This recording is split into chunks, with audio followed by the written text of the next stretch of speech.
Hello friends, चलतु आज तैयारी करवा काठाळुर गोटे जलखिया। काठाळु को एभलिया गड़ी गड़ी करके काटी देकिरी ताकू भल भाव धुआधुई करदेबा। धुआधुई करदेकिरी प्रेसर कुकर देहरे देकिरी ताकू पानी टिके आ लुण टिके देकिरी ताकू सिझेदेबा। पाखापाखि 4-5टा हुइसिल देला पर्यंत ताकू सिझेदेबा, कहीं टिके टाण जिनसटा सी सिझा को बसई देकी मुझे कुरीदेली नड़िया। नड़ियाटा कुरी सारिकी देखला बेलू काठाळुटी सिझी जाइए। ताको बाहर करके थंडा करके चोपाटा बाहर कर देकिरी ताको गड़ी गड़ी सब काटिदेली। तापर पियाज टिके काटिदेली। आकु बेस टिके पियाज पकेले भल लागियो। तापरे जीरा सोरिष बिरी डाली फुटण दे देकी कंचा लंका पियाज पकेदेली। तापर पकेदेली ता देहरे काटी रखिथा काठाळु को। तापर नड़िया देदेली आ लुण पकेदेली। लुण तो आम सिझारे पकईचंदी, देखी टिके पकेदेबा।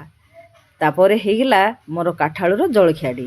तापर सर्विंग बाउल को बाहर करदेली। वीडियोटी भल लागिले चैनल को सब्सक्राइब करिबा। आ काठाळुर जलखियाटी केमिति लागिला करिकी खाइबे, कमेंट दे।